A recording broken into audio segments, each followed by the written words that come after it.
நாம் தலைகளை தாழ்த்தி ஜெபிப்போம். கர்த்தர் நம்மோடு கூட பேச முடியாது. பரிசுத்தம் நிறைந்த எங்கள் நல்ல ஆண்டவரே, இந்த நல்ல காலை பொழுதலை கர்த்தர் நீர் அருளுகிற நல்ல வார்த்தைகளுக்காக நன்றி செலுத்துகிறோம். தொடர்ந்து தேவனாகிய கர்த்தர் நீர் எங்களோடு கூட பேசுவீராக. சத்திய வசனம் ஆண்டவரை எங்களை ஆட்கொண்டு நடத்தட்டும். நீர் ஆசீர்வதிங்க, பலப்படுத்துங்க. இயேசுவின் நாமத்தின் பிதாவே, ஆமென் ஆமென். அல்லேலூயா. சத்தமாய் ஒரு அல்லேலூயா சொல்லலாமா? நல்ல கையை உயர்த்தி ஒரு அல்லேலூயா சொல்லுவோம். கர்த்தர் நல்லவர், கர்த்தருடைய பரிசுத்த நல்ல நாமம் மகிமைப்படுவதாக. நான் தொடர்ந்து சிந்தித்து கொண்டிருக்கிற தேவ வார்த்தைக்கு நேராக நான் கவனத்தை திருப்புவோம். வெளிப்படுத்தல் சுவிசேஷத்தின் புத்தகம் 2ஆம் அதிகாரம், அதிலே 11வது இறை வார்த்தையை ஒரு சத்தமாய் வாசிக்கலாம். ஆவியானவர் சபைகளுக்கு சொல்லுகிறதை காதுள்ளவன் கேட்க கடவன். ஜெயம் கொள்ளுகிறவன் இரண்டாம் மரணத்தினாலே சேதப்படுவது இல்லை என்று எழுது. அல்லேலூயா. இன்னைக்கு கேட்கிற அன்பான தேவ ஜனங்களே, நாம் தொடர்ச்சியாக ஜெயம் கொள்ளுகிற ஒரு மனிதனுடைய ஜீவிதத்தை குறித்து அதிகமாய் சிந்தித்து வருகிறோம். நல்லவர் தொடர்ச்சியாக இதை 2வது சபையாக சிமிர்னா சபையை குறித்து இந்த நாளிலே ஜெயம் கொள்ளுகிறவன் வசனம் சொல்லப்பட்டிருக்கிறது. ஆண்டவர் எபேசு சபைக்கு சொன்னார், ஜெயம் கொள்ளுகிறவன் பரதேசியின் மத்தியில் இருக்கிற ஜீவ விருட்சகத்தின் கனியை புசிப்பான் என்று எழுது என்றார். இங்கு சிமிர்னா சபைக்கு சொல்லுகிறார், 2ஆம் மரணத்தில் என்ன பண்ணுகிறதில்லை, இவன் சேதப்படுவது இல்லை என்று எழுது என்று கர்த்தர் சொல்லுகிறார்.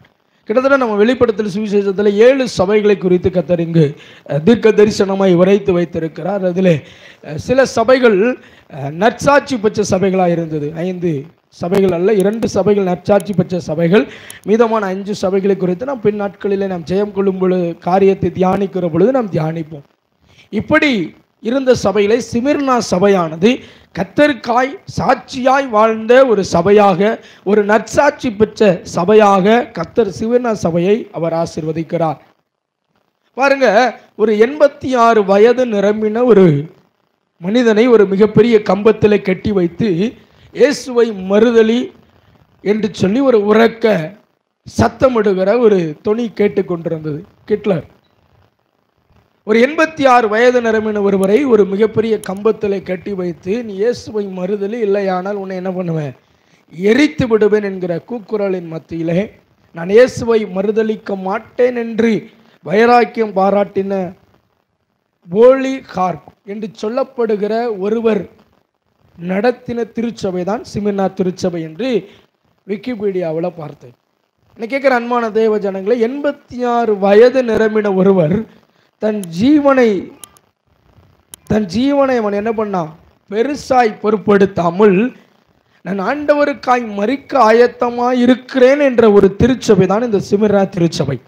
இந்த சிமிர்னா திருச்சபைக்கு தான் கர்த்தர் சொல்லுகிறார், ஜெயம் கொள்ளுகிறவன் 2ஆம் மரணத்திலே சேதப்படுவது இல்லை என்று எழுது என்று சொல்லுகிறார். நல்ல கவனிங்க, சிமிர்னா திருச்சபை கர்த்தருக்கு பயப்படுகிற பயத்தோடு கூட தேவனுக்கென்று சாட்சி பெற்ற திருச்சபையாய் காணப்படுகிறது. அந்த திருச்சபையிலே 4 விதமான காரியத்தை நான் சொல்லி ஜெயம் கொள்ளுகிறவனுடைய வாழ்க்கையில இன்னைக்கு அப்படிப்பட்ட ஒரு 4 காரியத்தை நாம் சந்திக்க வேண்டும். நாம் இந்த 4 காரியங்களை சிமிர்னா சபையை போல சந்திப்போமானால் கட்டாயமாக கர்த்தர் நம்மை ஜெயம் கொள்ளுகிறவராய் நிறுத்துவார். எத்தனை பேர் ஆமென் சொல்ல முடியும்? நல்ல கையை உயர்த்தி ஒரு அல்லேலூயா சொல்லுங்களேன்.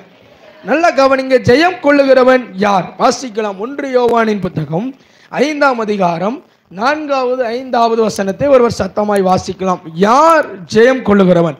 தேவனால் பிறப்பதெல்லாம் உலகத்தை ஜெயிக்கும். நம்முடைய விசுவாசமே உலகத்தை ஜெயிக்கும் ஜெயம். வாசிக்கலாம். இயேசுவானவர் விசுவாசிக்கிறவனே அன்றி உலகத்தை ஜெயிப்பவன் யார்? 3 விதமான காரியம் சொல்லப்பட்டிருக்கிறது. வாசிக்கலாம். அதில் 4வது வசனத்தை, தேவனால் பிறப்பதெல்லாம் உலகத்தை ஜெயிக்கும். எத்தனை பேர் ஆமென் சொல்ல முடியும்? எது உலகத்தை ஜெயிக்கும்? யார் உலகத்தை ஜெயிப்பார்கள்? யார் இந்த உலகத்துக்குரியவைகளை எல்லாம் ஜெயித்து ஒரு ஜெயமுள்ள ஜீவியம் வாழ முடியுமானால், எவன் ஒருவன் தேவனால் பிறந்திருக்கிறானோ அவன் இந்த உலகத்தை ஜெயிக்க முடியும். எத்தனை பேர் ஆமென் சொல்ல முடியும்? நல்ல கையை உயர்த்தி ஒரு அல்லேலூயா சொல்லுவோம். 2வது யார் உலகத்தை ஜெயிப்பார்களாம்?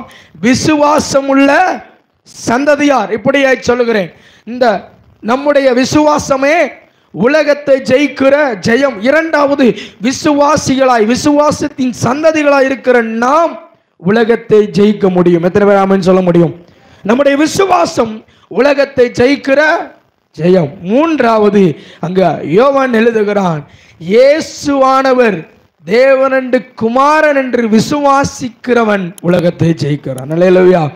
தேவனால் பிறந்தவன் உலகத்தை ஜெயிக்கிறான், விசுவாசிக்கிறவன் உலகத்தை ஜெயிக்கிறான். தேவனே இயேசுவே தேவனுடைய குமாரன் என்று விசுவாசிக்கிறவனும் உலகத்தை ஜெயிக்கிறான். பொதுவாய் சொல்லுகிறேன், விசுவாசம் இந்த உலகத்தை ஜெயிக்கிற ஜெயம். அல்லேலூயா.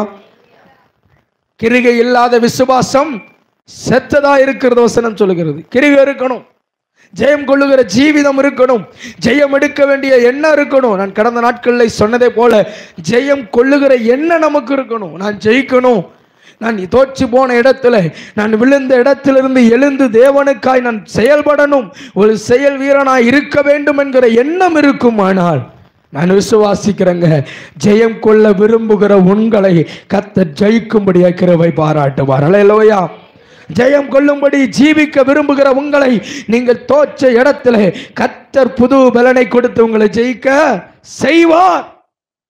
என்னால் சொல்ல முடியும்.